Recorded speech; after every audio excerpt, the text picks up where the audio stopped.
आज हम मध्यकाल में राज शासन, प्रशासनिक एवं कृषि परक व्यवस्था, इसके अंतर्गत मुगल कालीन शासन व्यवस्था के बारे में जानेंगे। इससे पूर्व में हमने सल्तनत कालीन शासन व्यवस्था के बारे में जाना था, तो अब हम मुगल कालीन शासन व्यवस्था के बारे में समझेंगे कि किस प्रकार से मुगल सम्राटों ने अपने शासन को कार्यों को देखा और किस प्रकार से प्रशासनिक ढांचा उन्होंने बनाया, जिससे कि उनको शासन संचालन में काफ़ी अधिक सुविधा हुई और वो अपनी कुशलता के साथ शासन कर सके। लेकिन सुल्तानों की भांति इन्होंने भी धार्मिक धार्मिकता को विशेष महत्व दिया, और जिसमें हम औरंगजेब को देख सकते हैं और बाबर को, जिन्होंने धर्म को विशेष महत्व दिया। अकबर एक ऐसा सम्राट हुआ जिसने काफ़ी उदारता की नीति अपनाते हुए शासन को चलाया।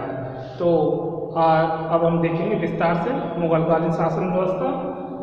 सम्राट, मुगल सम्राटों ने न केवल अपने को मुसलमानों का ही शासन नहीं माना, बल्कि समस्त प्रजा का शासन माना। सुल्तानों ने अपने को ज़्यादातर मुसलमानों का ही शासक माना था, जबकि मुगल सम्राटों में ऐसी भावना देखने को नहीं मिलती है। और इस बात का उदाहरण है कि झरोखा दर्शन वो देते थे, तो उसका यही उद्देश्य था कि उनकी प्रजा उनको अपना शासक माने, यानी उनकी दृष्टि में सभी समान है। जैसे कि अकबर के शासनकाल में अकबर ने हिंदुओं और अन्य धर्म के लोगों को बहुत अधिक छूट दे रखी थी और उन्हें अपने धार्मिक उत्सव मनाने पर कोई प्रतिबंध नहीं लगाया और जजिया कर तक भी माफ़ कर दिया था। इसके बाद मुगल शासकों के मुख्य अधिकारी, तो मुगल शासकों के मुख्य अधिकारी कौन कौन से थे? वजीर और दीवान बादशाह से दूसरी श्रेणी के धनवान पुरुष होते थे। वजीर और दीवान बादशाह से दूसरी श्रेणी के धनवान पुरुष होते थे। टोडरमल को मशरक़े दीवान अर्थमंत्री बना दिया गया था। तो टोडरमल को मशरक़े दीवान अर्थमंत्री बना दिया गया था। मुगल सम्राट मंत्री एवं सलाहकार रखते थे। मुगल सम्राट मंत्री एवं सलाहकार रखते थे, जिन्हें प्रचलित भाषा में वजारत कहा जाता था। क्या कहा जाता था?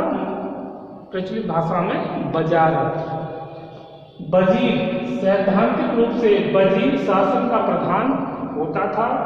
वही सभी राजकीय कार्रवाइयों के प्रति उत्तरदायी था। उसे प्रधानमंत्री वकील-ए-मुतलक, उसे क्या कहते थे? प्रधानमंत्री, उसे प्रधानमंत्री या वकील-ए-मुतलक और दीवान भी कहते थे। सम्राट की अनुपस्थिति में सारा दायित्व उसी को वहन करना पड़ता था। दीवान होने के नाते राजस्व विभाग का सर्वोच्च अधिकारी भी होता था। और वजीर, तो वजीर का अपना एक विशेष महत्व था। मीर बख्शी, सेना विभाग का सर्वोच्च अधिकारी मीर बख्शी कहलाता था, परंतु वह सेना का प्रधान सेनापति नहीं होता था। उसकी नियुक्ति सम्राट द्वारा की जाती थी। मीर बख्शी का कार्य सैनिक की भर्ती करना, कि सैनिक की योग्यता के आधार पर भर्ती करना, और दाग हुलिया व सेना की व्यवस्था देखना उसका काम प्रमुख होता था मीर बख्शी का। इसके बाद खाने सामा, यह पद घरेलू विभाग से संबंधित था। खाने सामा का पद घरेलू विभाग से संबंधित था।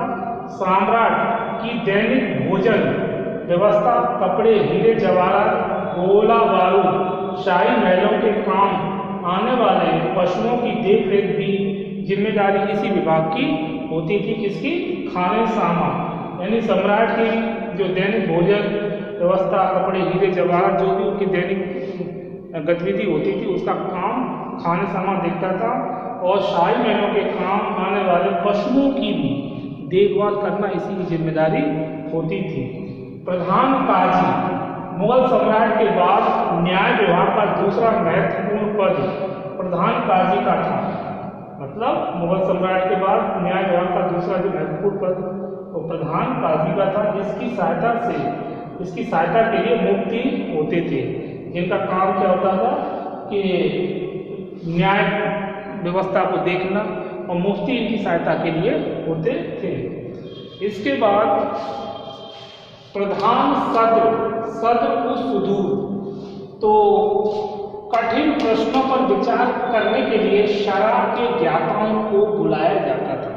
मतलब जो सम्राट को ऐसा लगता था कि कोई भी ऐसी कठिन परिस्थिति पैदा हो गई है और धार्मिकता से वो जुड़ा हुआ प्रश्न है, तो कठिन प्रश्नों पर विचार करने के लिए शरा के ज्ञाताओं को बुलाया जाता था, जिन्हें सुदूर कहा जाता था, एवं जो स्थायी रूप से परामर्श के लिए नियुक्त होता था उसे सद्र सुदूर कहा जाता था। क्या कहा जाता था? सद्र सुदूर। मतलब जो स्थायी रूप से परामर्श के लिए नियुक्त होता था उसे सद्र सुदूर कहा जाता था।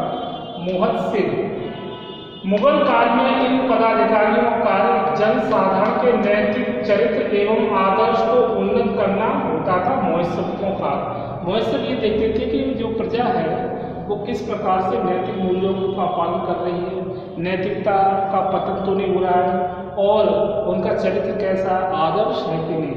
तो ये काम होता था मुहस्सिब का देखना। इसके अतिरिक्त जो प्रमुख जो अधिकारी थे उनमें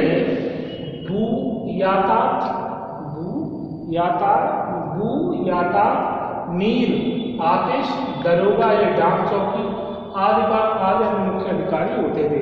तो दरोगा या डाक चौकी का कार्य ये कार्य होता था कि पत्र व्यवहार को इधर से उधर ले जाना, ये इसका काम प्रमुख होता है। ये इसमें अनेक प्रकार के हरकारे भी नियुक्त किए जाते थे जो पत्रों को इधर से उधर ले जाते थे। प्रांतीय शासन व्यवस्था हम देखते हैं। अकबर के शासन काल में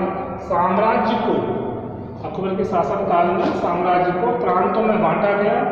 प्रांत का सर्वोच्च अधिकारी सिपह सालार कहा जाता था। उसे सूबा ए साहिब, उसे क्या कहा जाता है? सूबा ए साहिब भी कहते थे। सूबेदार का अपना अलग दरबार होता था, जैसे कि सम्राट का दरबार। तो सूबा ए साहिब अपने दरबार में विभिन्न प्रकार की समस्याओं को देखता था, और सूबा ए साहब की एक बहुत बड़ा ओहदा भी था। इसके बाद मुगलों की सैनिक व्यवस्था अच्छी थी।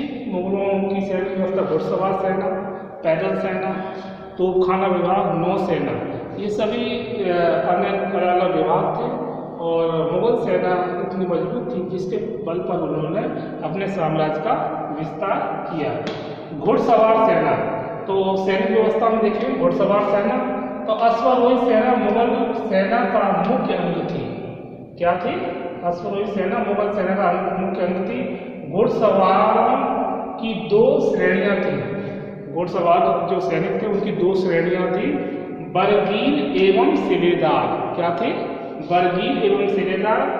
अहदी अश्वारोही जो सैनिक होते थे वो उच्च कोटि की टुकड़ी होती थी। अहदी अश्वारोही सैनिक टुकड़ी उच्च कोटि की टुकड़ी उस समय होती थी। तो 2 श्रेणियां थी घुड़सवारों की, बरगीर एवं सिलेदार।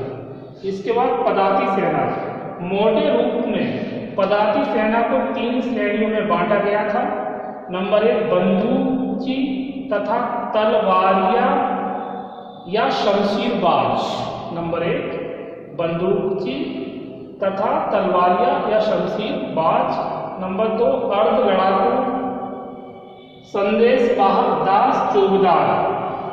अर्ध लड़ाकू जैसे संदेशवाहक दास चौकीदार। और नंबर 3 गैर लड़ाकू जैसे लोहार एवं खनिक।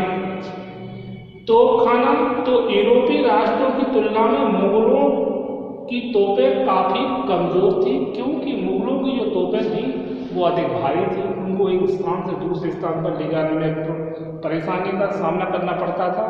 और जो यूरोपीय तोपें थी वो हल्की थी और जो एक जगह से दूसरे स्थान पर ले जाने में भी आसान रहती थी। तो इस प्रकार जो तोपखाना विभाग इनका ज़्यादा अच्छी अवस्था में नहीं माना जा सकता। इसके बाद नौसेना, इनकी नौसेना तो थी लेकिन उच्च कोटि की नहीं थी और नौसेना का अभाव भी देखने को मिलता है मुगल काल में। तो नौसेना का अभाव था और जो भी थी नौसेना वो इतनी अच्छी नहीं थी। मनसबदारी प्रथा, मनसबदारी प्रथा का उद्देश्य साम्राज्य के अधिकारियों में एक क्रम अनुसार पद व्यवस्था कायम करना था। मनसबदारी प्रथा का उद्देश्य साम्राज्य के अधिकारियों में एक क्रम अनुसार पद व्यवस्था कायम करना था। तो मनसबदार योग्यता के हिसाब से दिया जाता था और मनसबदारी जो होते थे वो अपने हिसाब से अपने कार्यों को देखते थे। लेकिन मनसबदारी प्रथा से कुछ दोष भी उत्पन्न हुए क्योंकि वो अपने मर्जी के मालिक थे और एक पौधा भी बहुत बड़ा था। तो क्या क्या दोष थे वो देखेंगे। मनसबदारी प्रथा के दोष, मनसबदार को मनसबदार के हिसाब से जो वेतन मिलता था उसका वो अधिकतर दुरुपयोग करते थे। मतलब मनसबदार को मनसबदार के हिसाब से जो वेतन मिलता था उसका वो दुरुपयोग भी करते थे। नंबर 2, सैनिक मनसबदार के प्रति अधिक स्वामी भक्त होते थे। मतलब सम्राट के प्रति कम, मनसबदार के प्रति, क्योंकि वो उनके लिए जवाबदेह। तो सैनिक मनसबदार के प्रति अधिक स्वामी भक्त रखते थे। मनसबदारों को अपने सैनिक भर्ती करने की स्वतंत्रता थी। तो ये बात बहुत महत्वपूर्ण है कि मनसबदारों को अपने सैनिक भर्ती करने की भी स्वतंत्रता थी। तो इसमें क्या होता था कि इसमें भेदभाव होता था। मनसबदार उन्हीं सैनिकों को भर्ती करता था जो उसकी हाँ में हाँ मिलाएं, उसकी आज्ञा का पालन करें, उसके इशारे पे मतलब लड़ें और जब उसकी इच्छा ना हो तो युद्ध में वहाँ से पलायन कर लें। तो ऐसी स्थिति में कभी कभी जीती हुई बाजी भी पलट जाती थी। तो ये मनसबदारों को अपने सैनिक भर्ती करने की स्वतंत्रता थी। और बहुत से मनसबदार ऐसे भी कभी कभी देखने को मिलते हैं जो सम्राट के द्वारा युद्ध विजय के लिए भेजे गए लेकिन उनके आपसी मनमुटाव उनको उस उद्देश्य को प्राप्त करने में बाधा पैदा करते थे। जैसे बीरबल को जब भेजा गया अपने अभियान पर तो वहाँ पर जो अन्य जो सैनिक भेजे गए तो वो बीरबल की सपोर्ट में कम। इसी प्रकार एक अब्दुल रहीम खान थाना को भेजा गया तो वहाँ पे भी झगड़ा पैदा हुआ। तो इस प्रकार से मनसबदारों को अपने सैनिक भर्ती करने की स्वतंत्रता थी लेकिन इसका दुरुपयोग भी देखने को मिलता है। एकता की भावना का अभाव भी मनसबदारों में था जिसके कारण इनमें आपसी ईर्ष्या द्वेष बना रहा जिसका नुकसान सम्राट को उठाना पड़ता था। इसका मुगल सेना के अन्य दोष जैसे पदातिक सेना पर विशेष ध्यान नहीं दिया गया जिसके कारण पैदल सेना जो थी उसकी स्थिति कमजोर होती गई। नंबर 2, तोपखाना का अधिक वजनी होना भी युद्ध में ये ज़्यादा मतलब उपयोगी सिद्ध नहीं हो पाए क्योंकि इनको एक स्थान से दूसरे स्थान पर ले जाने में बड़ी समस्या का सामना करना पड़ता था। नंबर 3, कमजोरी समुद्री सेना जो थी यूरोपीय सेना के मुकाबले। यूरोपीय सेना काफ़ी मजबूत लेकिन इनके पास नाम मात्र की नौसेना देखने को मिलती है। वित्त और लगान व्यवस्था, वित्त और लगान व्यवस्था में ये बात विशेष ध्यान दी गई जैसे कि अकबर के शासनकाल में कि जनता का किसी प्रकार से अहित न हो, जनता का हित का पूरा ध्यान रखा गया। और मतलब अधिकतर मुगल सम्राटों ने जनता पर विशेष मतलब ऐसे देखने को नहीं मिलता कि उन्होंने बहुत ही सख्ती से शासन किया हो। लेकिन हाँ, धार्मिक दृष्टि से देखा जाए तो अत्याचार बहुत देखने को मिलते हैं क्योंकि मुगल सम्राटों का भी अगर अकबर को छोड़ दिया जाए तो उनका उद्देश्य यही रहा कि अधिक से अधिक हिंदू जनता मुसलमान बने। तो वित्त और लगान व्यवस्था में कृषि क्षेत्र में, व्यापारिक क्षेत्र में और मजदूर कार्य के क्षेत्र में उनको राहत देने का प्रयास किया गया। आय के स्रोत कौन कौन से थे मुगल काल में? तो व्यापारिक कर, व्यापार से जो प्राप्त होता था कर उसे व्यापारिक कर, खानों पर विभिन्न प्रकार के खाने, इसके बाद पैतृक संपत्ति कर भी देना पड़ता था, इससे आय होती थी। नमक पर, चुंगी कर जो सामान को आंतरिक व बाहरी रूप से इधर से उधर जो ले जाया जाता था व्यापारिक वर्ग के लोग, उन्हें चुंगी की देनी पड़ती थी। युद्ध में लूटी गई संपत्ति से भी आय होती थी और संपत्ति का 1/5वां भाग लिया जाता था। जजिया और जकात कर, तीर्थ यात्रा कर से भी मुगल काल में एक ये आय का स्रोत माना जा सकता है। व्यापारिक कर, खानों पर कर, पैतृक संपत्ति कर और नमक कर, चुंगी कर, युद्ध में लूटी गई संपत्ति का 1/5वां भाग, जजिया, जकात, तीर्थ यात्रा कर भी आय के प्रमुख स्रोत थे। लगान व्यवस्था, भू राजस्व अथवा भूमि कर को लगान कहा जाता था। भू राजस्व अथवा भूमि कर को लगान कहा जाता था। टोडरमल ने, मतलब टोडरमल ने जो अर्थ मंत्री थे, टोडरमल ने जो व्यवस्था स्थापित की उसे टोडरमल का बंदोबस्त कहा जाता है। उसे क्या कहा जाता है? टोडरमल का बंदोबस्त कहा जाता है। भूमि की पैमाइश, तो क्या क्या बंदोबस्त किया टोडरमल ने, उसको देखते हैं। 7 लंबी जरीब का इस्तेमाल किया गया भूमि को नापने के लिए। उस समय मुगल काल में 60 गज लंबी 60 गज चौड़ी भूमि को 1 बीघा माना गया था। मतलब 60 गज लंबी 60 गज चौड़ी भूमि को 1 बीघा माना गया। और भूमि का वर्गीकरण देखते हैं। भूमि को 4 श्रेणियों में बांटा गया था। भूमि को कितनी श्रेणियों में? 4 श्रेणियों में बांटा गया था। पोलज, पोलज वो भूमि होती थी जो बहुत अधिक उपजाऊ होती थी, तो इस पर कर भी अधिक वसूला जाता था। पड़ौती, पड़ौती ये कम उपजाऊ भूमि होती थी। चाचर, ये बहुत कम उपजाऊ होती थी। और बंजर, इसको 5 वर्ष के लिए छोड़ दिया जाता था, तो काश्तकारी नहीं की जाती थी। तो भूमि का वर्गीकरण 4 भागों में: पोलज, पड़ौती, चाचर, बंजर। पोलज उपजाऊ भूमि, पड़ौती कम उपजाऊ, चाचर बहुत कम और बंजर जबकि नाम से ही ज्ञात होता है, इसको 5 वर्ष के लिए इस पर काश्तकारी नहीं की जाती थी। कर निर्धारण, तो कर निर्धारण देखते हैं। 1580 ईस्वी में आईने दहसाला या 10 साल बंदोबस्त लागू किया गया। कर वसूली में, कर निर्धारण में 1580 ईस्वी में आईने दहसाला या 10 साल बंदोबस्त लागू किया गया, जिससे आय अधिक होने लगी। कर वसूली, इसके लिए 3 विधियां अपनाई गई। कर वसूली में बटाई, कंकूत, नष्ट, जब्ती और नकदी। तो ये थी बटाई, कंकूत, नष्ट, जब्ती और नकदी। इसके बाद अकबर के बाद की जो शासन व्यवस्था थी वो भी अच्छी बनी गई। हालांकि जहांगीर के काल में देखने को मिलता है कि शासन व्यवस्था डगमगाने लगती है, लेकिन नूरजहां ने अच्छी प्रकार से शासन संचालन में अपना योगदान दिया। और शहजादा खुर्रम, जो बाद में शाहजहां के नाम से शासक हुए, उन्होंने भी अपने समय में काफ़ी अच्छी तरीके से शासन व्यवस्था को संभाला। और औरंगजेब, हालांकि वह धार्मिक कट्टर शासक था, लेकिन अपने शासन व्यवस्था को सुचारू रूप से चलाने में वह सफल रहा। उसकी कुछ नीतियाँ ज़्यादा हानिकारक सिद्ध हुई, जैसे कि उसकी राजपूत नीति और दक्षिण नीति, ये उसके पतन का कारण मानी जाती है। चुंगी कर व्यापार से होता था, मतलब जो वस्तुएं आयात और निर्यात होती थी उन पर जो टैक्स वसूला जाता उसे चुंगी कहते थे। तो ये भी एक आय का स्रोत थी उस समय। और टकसाल, लोगों को टकसाल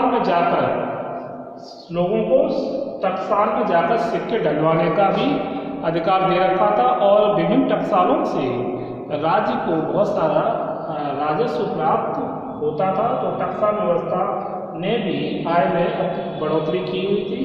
न्याय व्यवस्था, मुगल काल की न्याय व्यवस्था उच्चकोटि की थी। और अगर हम जहांगीर के काल में देखें तो उस समय जहांगीर जो था न्यायप्रिय था। इसका हमें पता चलता है कि उसने एक अपने किले में एक जंजीर बनवा रखी थी। यदि किसी को न्याय पाना होता था तो उस जंजीर को खींचकर वह न्याय प्राप्त कर सकता था। एक बार की घटना है कि एक गाय ने उस जंजीर को खींच दिया, तो जहांगीर ने यह आदेश दिया कि जाके देखा जाए कि किस व्यक्ति ने जंजीर को खींचा है, और जब ये पता चलता है कि ये जंजीर तो किसी गाय ने खींची है, तो जहांगीर के आदेश के अनुसार उस गाय को उसके लिए चारा डाला जाता है। तो इस प्रकार से हमने देखा कि किस प्रकार से मुगल शासन व्यवस्था कितनी मजबूत और एक तरह से बहुत उपयुक्त थी। तो आज हमने मध्यकाल में राज्य शासन प्रशासनिक कृषि पर व्यवस्था के अंतर्गत मुगल कालीन शासन व्यवस्था को जाना, जिसमें सम्राट, मुगल शासन के मुख्य अधिकारी, वजीर, मीरबख्शी, खानेसामा, प्रधान काजी, प्रधान सत्र, मुअस्सिर, प्रधान प्रांतीय शासन व्यवस्था, मुगलों की सैन्य व्यवस्था, इसमें घुड़सवार सेना, पदाती सेना, तोपखाना, नौसेना और मनसबदारी प्रथा के दोष, मुगल सेना के अन्य दोष, वित्त और लगान व्यवस्था, आय के स्रोत, लगान व्यवस्था, भूमि की लगान व्यवस्था में जो टोटल मल का बंदोबस्त है उसमें क्या मतलब उससे कितना लाभ हुआ, भूमि की पैमाइश, भूमि का वर्गीकरण, कर निर्धारण, कर वसूली, अकबर के बाद की स्थिति और चुंगी कर और टकसाल और न्याय व्यवस्था। तो आज हमने मुगल काल की शासन व्यवस्था को विस्तार से जाना। अब इसके आगे नेक्स्ट वीडियो में ओके।